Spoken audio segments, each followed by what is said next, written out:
Last class में हम बात कर रहे थे प्रकाश के अपवर्तन की, और प्रकाश के अपवर्तन से संबंधित ये प्रकाश के अपवर्तन के आधारित पर आधारित घटनाओं के बारे में हमने देखा था। अब हम देखते हैं अपवर्तन पर आधारित एक घटना, पूर्ण आंतरिक परावर्तन।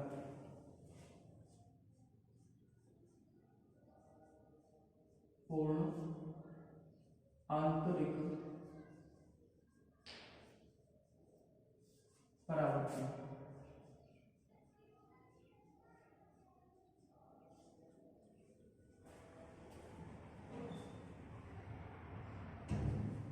पूर्ण आंतरिक परावर्तन में जैसे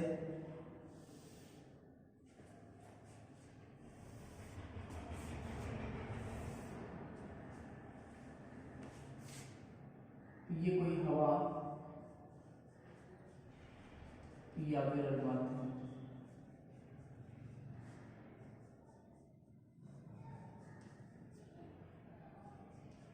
और नीचे वाले पृष्ठ में पानी या सघन माध्यम।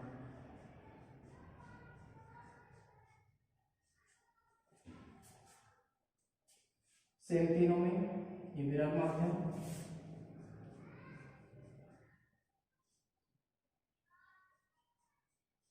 और ये सघन माध्यम।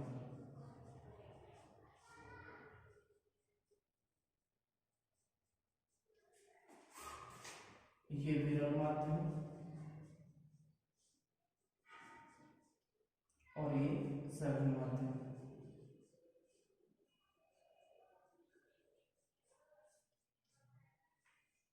तीन कंडीशन हमारे पास में। पहले कंडीशन में हम देखते हैं पूर्णांतरिक परावर्तन में कि प्रकाश की किरण जो है वो सघन माध्यम से, जब प्रकाश किरण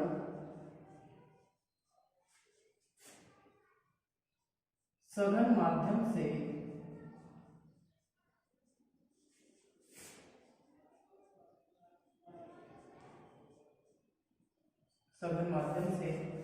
विरल माध्यम में प्रवेश करती है,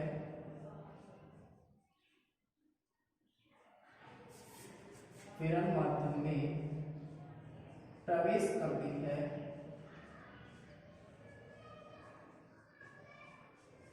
तो वह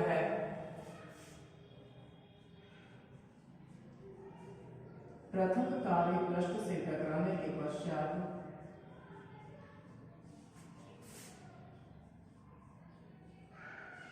पृथक कार्य पृष्ठ से टकराने के पश्चात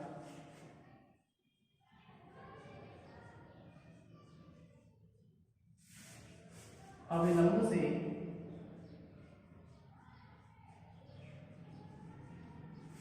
दूर हट जाती है।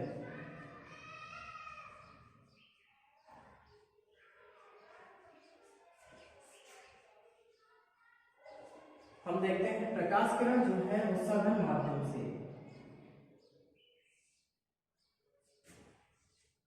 जिस बिंदु पर आपतित हुई है वहां खींचा 90 डिग्री का रेखाखंड। जैसे ही प्रकाश किरण, तो ये हो जाएगी आपतित प्रकाश किरण। प्रकाश किरण सघन माध्यम से यानी कि पानी या सघन माध्यम से विरल माध्यम में प्रवेश करती है, तो वह अभिलंब से दूर हट जाती है। ये हो जाएगा आपतन कोण को प्रदर्शित करते हैं I से, और ये हो जाएगा अपवर्तन कोण जिसको प्रदर्शित करते हैं R से।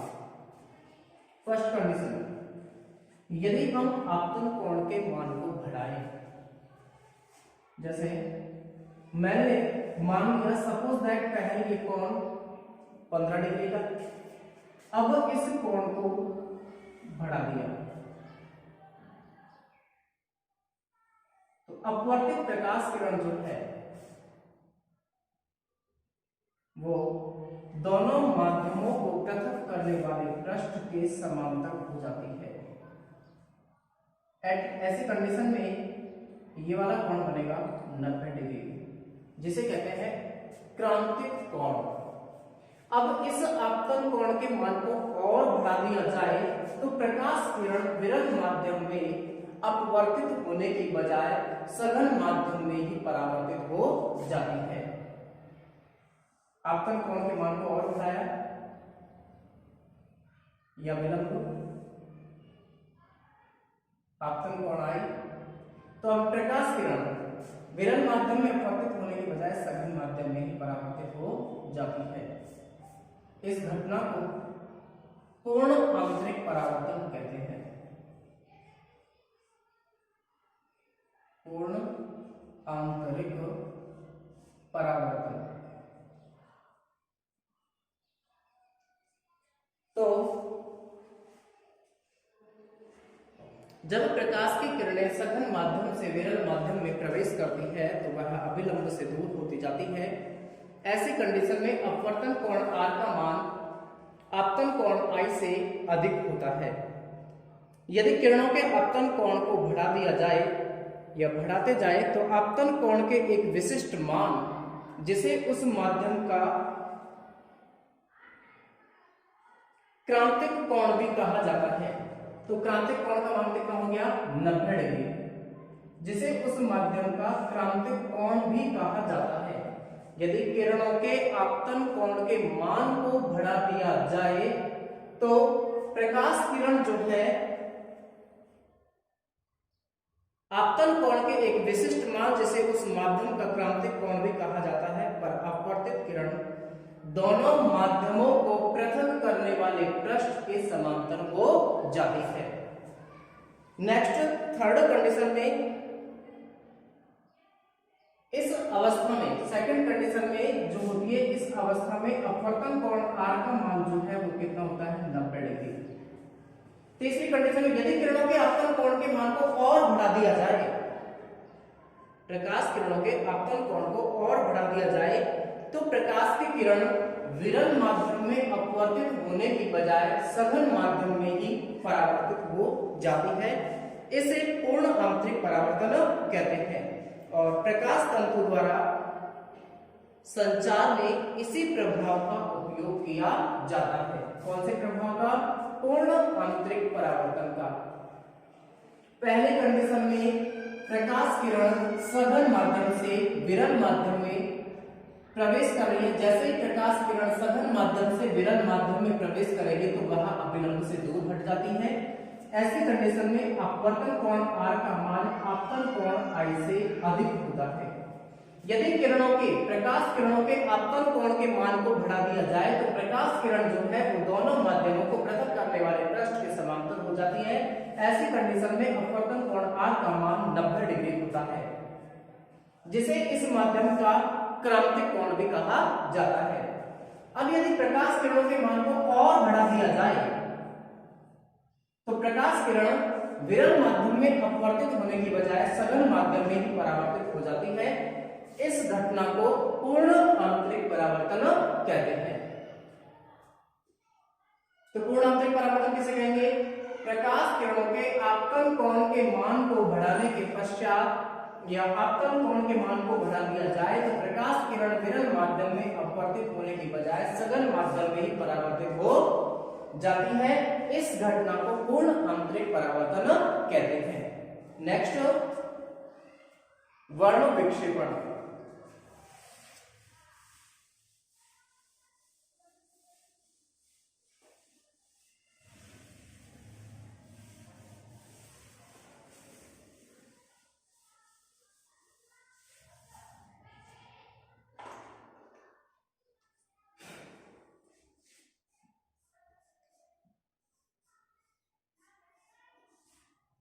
वर्ण विक्षेपण।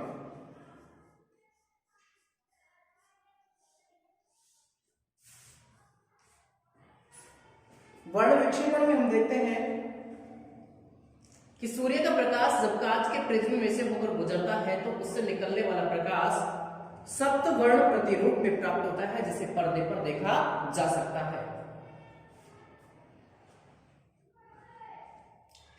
सूर्य का प्रकाश, ये कोई कांच का प्रिज्म है,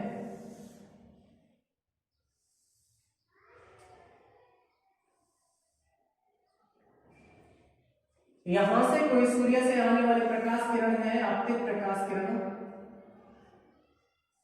श्वेत प्रकाश किरण।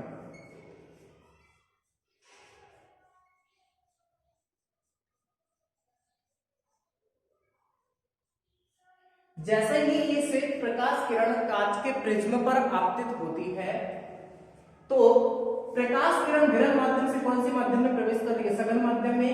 ये वायु वाला क्षेत्र विरल माध्यम और ये कांच कौन सा माध्यम हो जाएगा? सघन माध्यम। तो जब सूर्य का प्रकाश जब कांच के प्रिज्म में से ऊपर गुजरता है तो उससे निकलने वाला प्रकाश सप्तवर्ण प्रतिरूप में प्राप्त होता है। यानी कि जैसे ही प्रकाश की किरण विरल माध्यम से सघन माध्यम में प्रवेश करेंगे तो सघन माध्यम में प्रवेश करने के पश्चात प्रकाश किरण अभिलंब की ओर झुक जाती है, क्योंकि सघन माध्यम में प्रकाश का वेग कम हो जाता है। तो ये सप्तवर्ण प्रतिरूप के रूप में किस प्रकार से प्राप्त होंगे? तरंगदैर्घ्य के हिसाब से।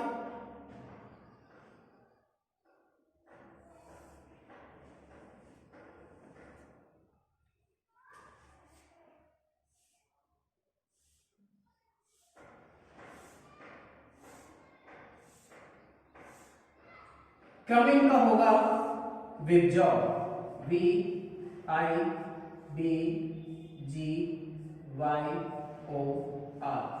इनमें से जो लाल रंग है इसकी तरंगदैर्घ्य सर्वाधिक होती है, इसलिए ये सबसे कम विचलित होता है, और बैंगनी रंग की तरंगदैर्घ्य लेंथ डिस्टेंस सबसे कम होती है, तो ये सबसे अधिक विचलित होता है।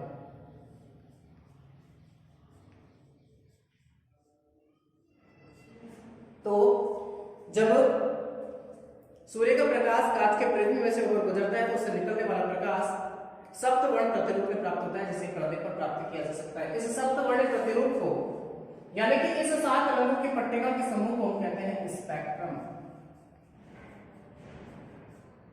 सप्तवर्ण प्रतिरूप जिसे पर्दे पर प्राप्त किया जा सकता है वो सप्तवर्ण प्रतिरूप क्या कहलाएगा? स्पेक्ट्रम। या हम कहें कि इन 7 रंगों की पट्टिका के समूह को स्पेक्ट्रम कहा जाता है। सूर्य पर्दे पर प्राप्त होने वाले इस प्रतिरूप को स्पेक्ट्रम कहते हैं। न्यूटन ने सर्वप्रथम यह सिद्ध किया था कि श्वेत प्रकाश में स्पेक्ट्रम के वर्ण विद्यमान होते हैं, यानी कि ये सातों के सातों रंग विद्यमान होते हैं। किसमें? श्वेत प्रकाश किरण में या श्वेत प्रकाश में ये सातों रंग विद्यमान होते हैं। इस सप्तवर्ण प्रतिरूप के प्राप्त होने का मुख्य कारण यह है कि विभिन्न रंगों की किरणें किसी माध्यम में भिन्न भिन्न वेग से गति करती हैं। यानी कि जो विभिन्न रंगों की किरणें हैं ये जैसे ही कांच में होकर के प्रवेश करेंगी, कांच में प्रवेश करने के पश्चात बाहर निकलेंगी, वापस विरल माध्यम में आएंगी, तो ये भिन्न भिन्न वेग से बाहर निकलती है, भिन्न भिन्न वेग से गति करती है। निर्वात के अतिरिक्त किसी भी माध्यम में लाल रंग के प्रकाश का वेग बैंगनी रंग के प्रकाश से अधिक होता है। किसके अतिरिक्त? निर्वात के अलावा। निर्वात के अलावा किसी भी माध्यम में लाल रंग के प्रकाश का वेग बैंगनी रंग के प्रकाश के वेग की तुलना में अधिक होता है। अतः अपवर्तन के पश्चात बैंगनी रंग की किरण जो है वो सर्वाधिक सबसे ज्यादा झुकती है, और लाल रंग की किरण जो है ये सबसे कम विचलित होती है। सबसे ज्यादा विचलित कौन सी होगी? बैंगनी। सबसे कम विचलित कौन सी होगी? लाल। इन सातों रंगों में से विभजौर VIBGYOR लाल रंग जिसकी तरंगदैर्घ्य सर्वाधिक होगी ये सबसे कम विचलित होगा, और बैंगनी रंग जिसकी तरंगदैर्घ्य सबसे कम होती है ये सबसे अधिक विचलित होगा। रंगों की इस पट्टिका के क्रम को विभजौर VIBGYOR या हम कहें बैंगनी का वेग जा नी है पी ना ला। बैंगनी, जामुनी, नीला, हरा, पीला, नारंगी और लाल। इस क्रम में इसे हम याद रख सकते हैं। विभजौर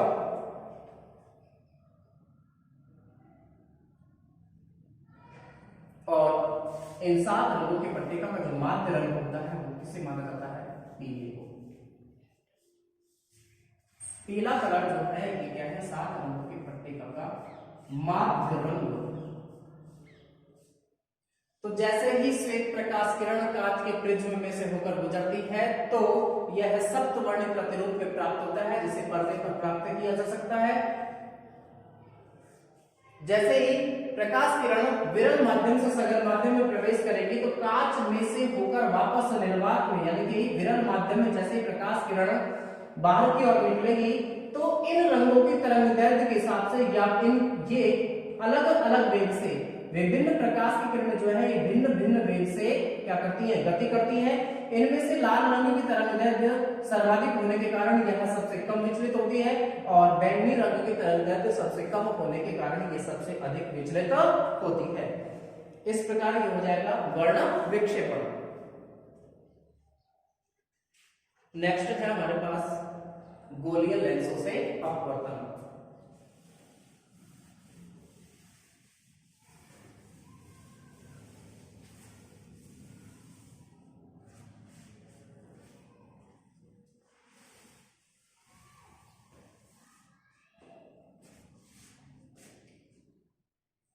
गोलीय लेंस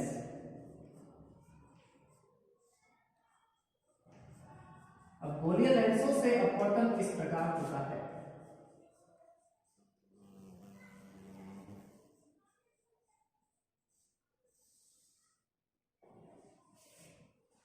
तो इस पे अपन बात करते हैं सबसे पहले गोलीय लेंस की।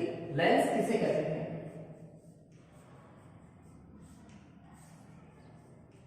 दो वक्र पृष्ठों से घिरा हुआ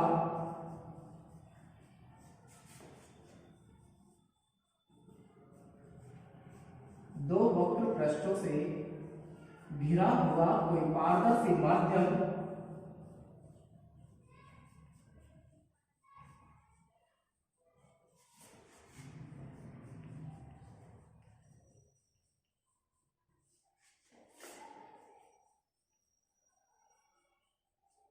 दो वक्र पृष्ठों से घिरा हुआ कोई पारदर्शी माध्यम जिसके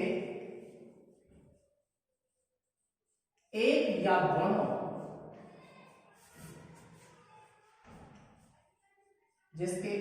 या दोनों पृष्ठ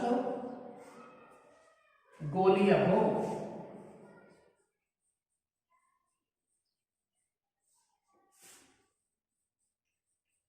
लेंस कहलाता है।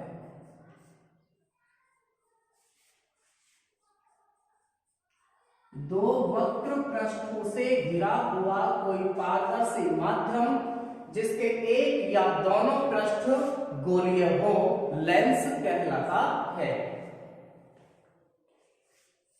लेंस दो प्रकार के होते हैं। एक होता है उत्तल लेंस कॉन्वेक्स और एक होता है अवतल लेंस कॉनकैव।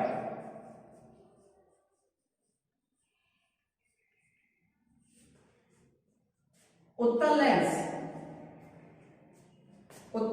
बीच में से मोटा और किनारों पर से पतला होता है। उत्तल लेंस बीच में से मोटा और किनारों पर से कैसा होता है, पतला। इसे अभिसारी लेंस भी कहा जाता है।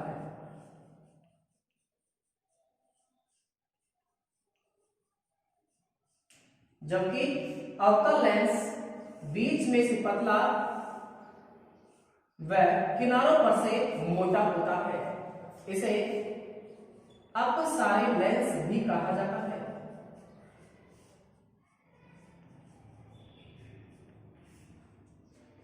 बात करें उत्तल लेंस को अभिसारी लेंस क्यों कहते हैं और अवतल लेंस को अपसारी लेंस क्यों कहा जाता है। तो उत्तल लेंस को अभिसारी लेंस क्यों कहते हैं, क्योंकि उत्तल लेंस जो है ये मुख्य अक्ष के समांतर आने वाले प्रकाश किरणों को एक बिंदु पर केंद्रित करने का काम करता है, इसलिए इसे अभिसारी लेंस भी कहा जाता है। जबकि अवतल लेंस जो है ये मुख्य अक्ष के समांतर आने वाले प्रकाश किरणों को अपसरित करने का काम करता है, इसलिए इसे अपसारी लेंस भी कहा जाता है।